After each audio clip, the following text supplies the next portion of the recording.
این ساختمان‌ها توی چند تا زلزله که تو بندرعباس بوده، خیلی زیاد بندرعباس اصلا زلزله خیز بوده. تنها ساختمان‌هایی که ترک مو برداشتن ایناست.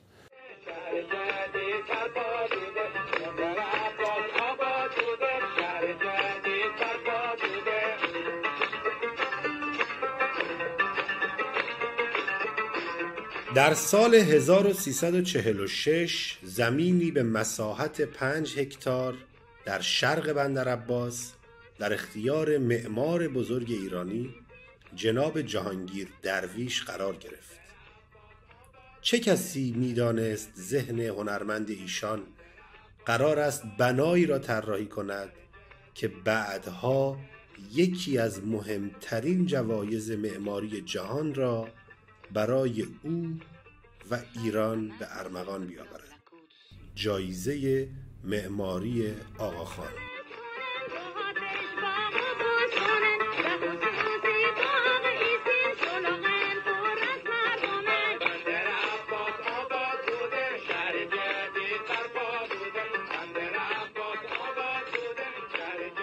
اینقدر سریع رفت بالا باورتون نمیشه.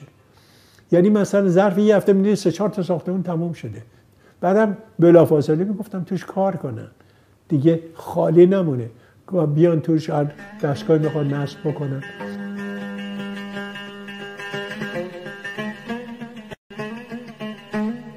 این بنا با الهام از معماری آبنبارها و خانه‌های کپری ساخته شد و پس از زلزله‌های بسیاری که در این سالها تجربه شده استوار در شرق شهر نشسته است.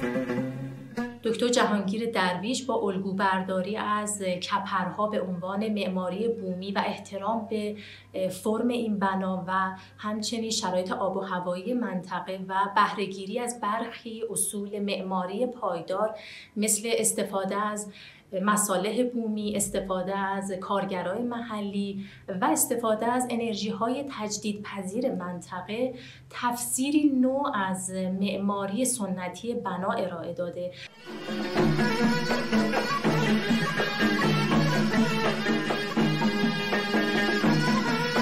من که از چیز بین‌المللی آمدن می‌گفتن ساختمون تو چرا خراب نمیشه؟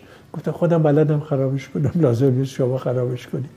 و این ساختمونا رو با حداقل قیمت، یعنی اصلا شما فکر کنید شروع می‌کردیم بعد از یه هفته ساختمون رفته بود بالا.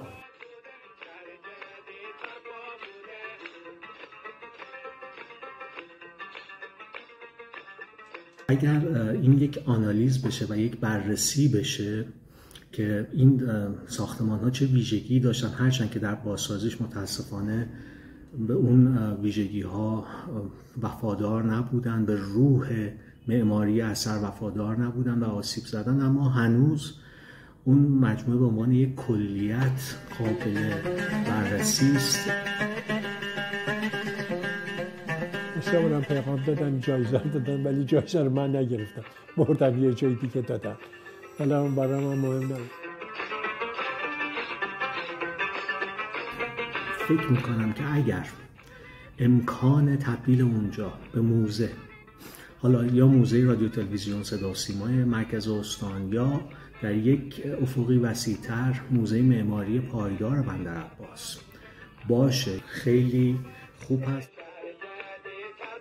خوشبختانه این مرکز در سال 1396 ثبت ملی شد و حالا یک اراده فرهنگی لازم است تا ساختمان جدیدی برای صدا و سیما ساخته شود و این بنای با ارزش به یک موزه مرتبط با رادیو و تلویزیون تبدیل و برای آیندگان حفظ شود.